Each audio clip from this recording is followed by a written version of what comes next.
Islam Makhachev versus Alexander Volkanovski is the main event of UFC 284 in Perth, Australia. I've already done a video on Emmett versus Yair Rodriguez, which is the co-main event. So now on to the main event, the the lightweight championship on the line for Islam. So anyway, guys, I'm going to break down the fight as much detail as I possibly can and give my thoughts on who I think is going to win. Now, the obvious favourite in this matchup is Islam Makhachev. It's an interesting fight. Obviously, Volkanovski going up a weight class to try and become a double champ. Do not blame him. He's very dominant in his own weight class. And so in my opinion, I am picking Islam Makhachev by... I'm going to pick him by 4th round TKO. I think he's going to get a finish in this fight. And one of the biggest reasons I think he's going to get a finish is because I just think when it all comes down to the end of the day, I just think that Islam is too big, too strong, and too sound in his grappling technique for Volkanovski. Now, Volkanovski have shown time and time again that he has great takedown defense, he has great power, and he's good. And he's very short and stocky, so he's very good at that. And I know Drew Dober's a little bit taller than Volkanovski, but the way that Islam was able to just, instead of trying to blast double legs, he was able to get trips on him and get him down that way. And granted, I know Volkanovski is a lot shorter than Dober, and I know that Volkanovski has much better scrambles than Dober. But what you're going to understand is Dober is a tank of a man.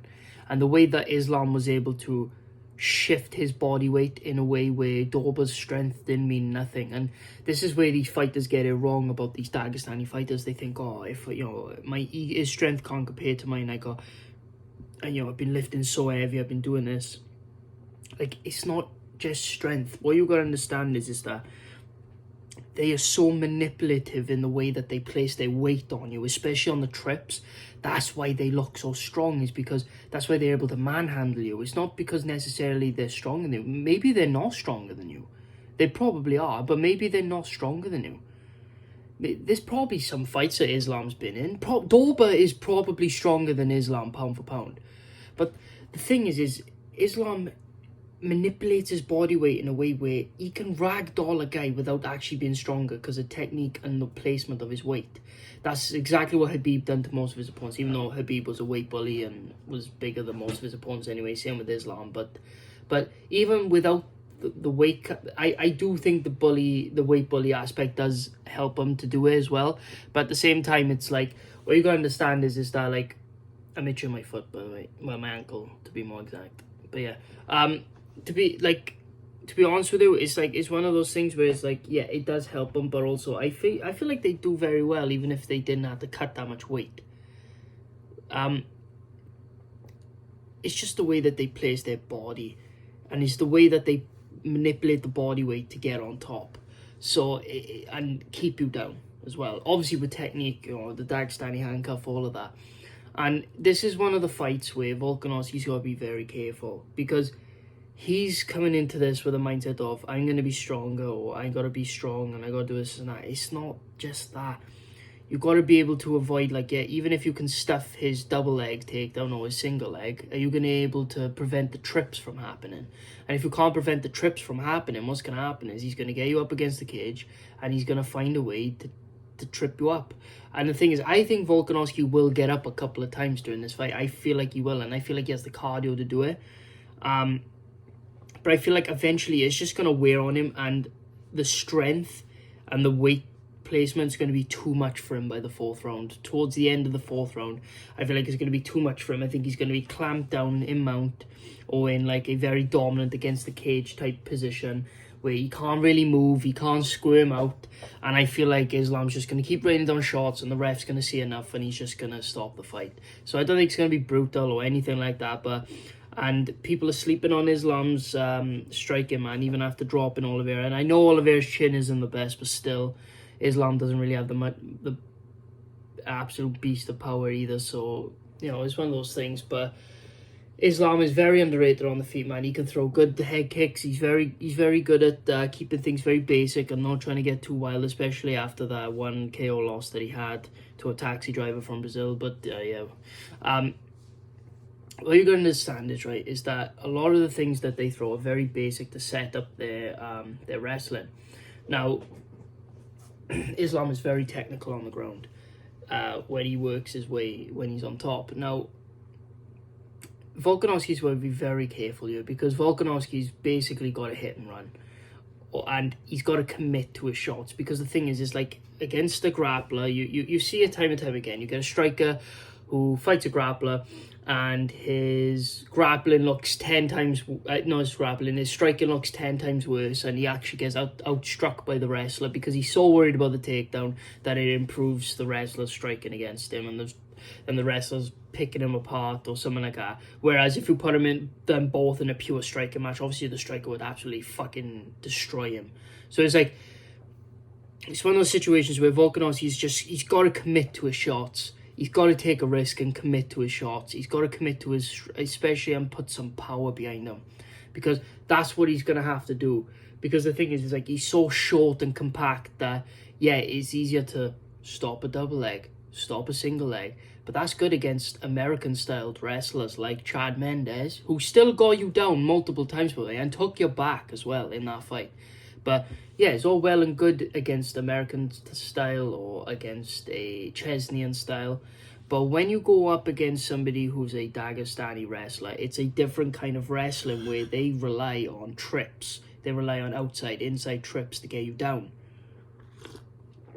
And once they get you down, they go from the legs up. So they like to clamp down your legs first and then go up to get the wrist control with the Dagestani handcuff. Now, what Volkanovski and his team has got to realize is that it's not so much the double legs and the single legs he's got to worry about, it's the trips, like I said. And he's got to realize this pretty soon. And I feel like he does know, but he's in the embedded episodes and in interviews, he keeps talking about some strength.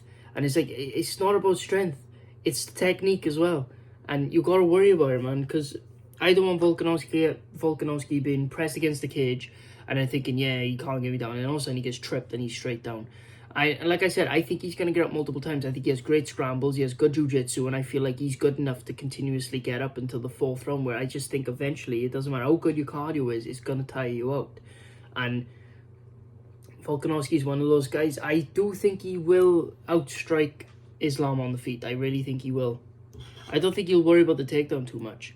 Like, I think he will understand that he knows what he can do. And I feel like he will throw with power. And I think he will land a couple of good shots on Islam. But I think Islam will land good shots on him back, though. And this is going to be the difference maker. It's not so much the grappling as the fact that Islam is able to land good shots. And I think it's going to shock Volkanovski a bit and distract him from the takedown. And I feel like eventually that takedown is going to come. It's going to be set up. It's eventually going to come. And he's going to fucking get Volkanovski down. And he's going to TKO him in the fourth.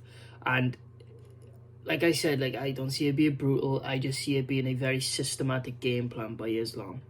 Now, do I agree with the odds? No, I don't. I think they should be a lot closer. I still could see Islam being a 2-1 favourite maybe. But I am definitely picking Islam. I just think he has the advantage over Volkanovski. He's a bigger, stronger, taller, lengthier guy. That's the better grappler. It's common sense in my opinion, but also, like, crazy things have happened, man. And it's been loads of situations where, this grappler's got to win and he got knocked out by the striker, you know what I'm saying? And it happens. He just gets cleaned out. He gets chinned. And obviously, Islam has shown that he can get chinned. He's been chinned before. That's his only loss. But I'm just saying, he has been chinned before. So he can easily get chinned by Volkanovski. I feel like Volkanovski going up a weight class will have the power to do so. But what you got to understand is, guys, is that, like, yeah, Volkanovski fought at, Alex fought at welterweight. That's his only loss. It was by KO at welterweight. Then he fought at lightweight and then went down to featherweight now. But he's so used to featherweight now. It's like, these lightweights are different now. And he's got to understand that pretty fucking quick. And I feel like he can make a good account of himself, and I think he won't take too much damage. I think he'll turn around pretty quickly for the winner of VIA and Josh Emmett. So, yeah. Anyway, guys, thanks so much for watching. I am going with Islam by 4th round TKO. I really appreciate your time. I appreciate you being here. If you're new, please like and subscribe. I really appreciate all, comment, share, everything like that. Help the channel grow and push me out there more, because I'm not going with the mainstream narrative of anything. And I'm not paid by a separate entity to talk shit. So, anyway, guys, thanks so much for watching. Let's keep it real on me. I'll see you guys in the next video. Peace.